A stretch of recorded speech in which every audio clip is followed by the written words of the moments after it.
Lucknow police एक युवक जो मोहित पांडे है, कपड़ा व्यापारी है, उसको उठाती है और पुलिस कस्टडी में उसकी डेथ हो जाती है। इससे पहले एक बार घटना होती है अमन गौतम के साथ, जो 2 सप्ताह ही, आज से करीब 2 सप्ताह पहले उसको पुलिस जुआ के आरोप में अंबेडकर पार्क में जुआ खेल रहे कुछ आरोपी के नाम दर्ज किए गए थे पुलिस ने। और जो पुलिस की जो गाड़ी है उस अमन गौतम को उठाती है और लॉकअप में इतनी पिटाई करती है कि उसकी मौत हो जाती है। और उसके साथ एक और जो उनके दोस्त थे, उसका नाम था मोनू, उसको भी उठाती है पर वो बच जाता है। और अमन गौतम की इतनी पिटाई होती है कि उसकी मौत हो जाती है लॉकअप में।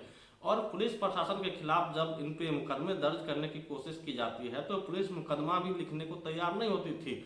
और उसमें जब चंद्रशेखर रावण पहुंचते हैं तब जाकर के उनको लाश को दिया जाता है और मुकदमा भी पुलिस वालों पे दर्ज होता है। अमन गौतम की मौत पर चंद्रशेखर आजाद ने ये कहा था कि अब दलितों की जान इतनी सस्ती हो गई है कि दाल भी इनसे महंगी लगती है और दलितों की जान दाल से भी सस्ती हो गई है, ऐसा उनका शब्द थे। और कड़े शब्दों में पुलिस प्रशासन योगी आदित्यनाथ को टारगेट करके ये कहा था कि योगी आदित्यनाथ जो कहते थे बटेंगे तो कटेंगे, और तमाम तरह के नारा बीजेपी के लोग लगाते थे, हम एक है तो नेक है, ऐसे कई नारे मंच से पार्टी के तमाम वरिष्ठ नेता बोलते हुए नजर आते थे। और जब अमन गौतम की मौत होती है तो चंद्रशेखर आजाद ने यह कहा कि अब कहाँ है बाबा योगी मुख्यमंत्री जो कहते थे बटेंगे तो कटेंगे। और अमन गौतम की हत्या होती है, मौत होती है पुलिस कस्टडी में, तो अब वो नजर नहीं आ रहे हैं। जब दलितों की वोट लेने की बारी होती है और हिंदू मुसलमान में लड़ाने की बारी होती है तब बटेंगे तो कटेंगे जैसे नारा देते रहते हैं। और जब उनकी हत्या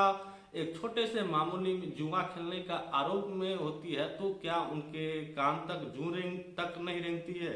और अब वही बात एक मोहित पांडे नाम के एक व्यापारी है जो कपड़ा स्कूल ड्रेस बेचते थे, और उनकी हत्या भी पुलिस कस्टडी में, पुलिस उसको उठा के ले जाती है और मामूली से मात्र 600 रुपए के विवाद में पुलिस उसे उठा के ले जाती है और उसकी मौत पुलिस कस्टडी में हो जाती है। इस घटना में एक विस्तृत जानकारी देते हैं कि वो मोहित पांडे नाम के एक व्यापारी था जो कपड़ा बेचता था और उसकी विवाद कुछ लोगों से थे जो उनके आपसे ही रंजिश थी, मात्र 600 रुपए की ये बात थी, लेन देन की बात थी। मोहित पांडे के खिलाफ पुलिस को 8 बजे सूचना मिलती है, 9 बजे उसे डिटेन करती है और 11 बजे के आसपास जब उनके भाई थाना में पहुंचता है तो उसे भी बैठा लेती है। और उसे इतना पीटा जाता है मोहित पांडे की कि सीसी फुटेज में आसानी से देखा जा सकता था कि वो तड़प रहा था और उसे एक व्यक्ति उसे हेल्प करता है और दूसरा व्यक्ति गेट जो लॉकअप का जो गेट है वहां पे जाके पुलिस प्रशासन को ये गुहार लगा रही थी कि उनकी तबीयत खराब हो रही थी, पर पुलिस प्रशासन के कानून में जू तक नहीं रेंगती है। और नतीजा ये होता है कि मोहित पांडे की तरफ के वहीं पे जान और डेथ हो जाती है। तो इस मामले में अब जो चूंकि सवर्ण समाज के हैं तो करीब वहाँ के सपा के भी विधायक जाते हैं और बीजेपी के भी विधायक वहां पहुंचते हैं और 1 लाख रुपए देने की मदद की बात करते हैं। उसके एवज में परिवार वालों ने 50 लाख रुपए की डिमांड की। और कहाँ है जो बटेंगे तो कटेंगे बाबा बुलडोजर।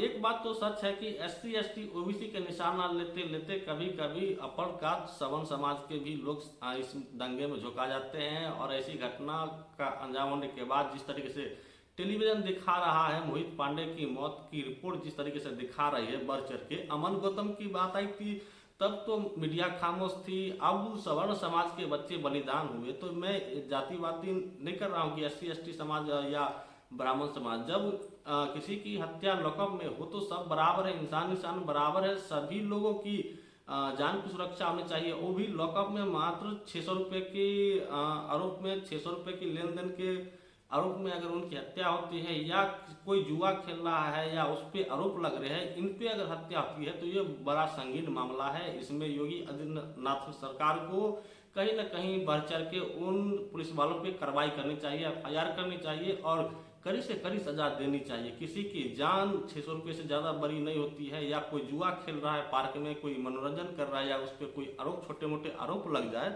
तो उसकी जान लेना कहीं ना कहीं नाजायज है। और इस हत्या के बाद उस थाने के अध्यक्ष को सस्पेंड कर दिया गया है और उन पे कार्रवाई हो रही है।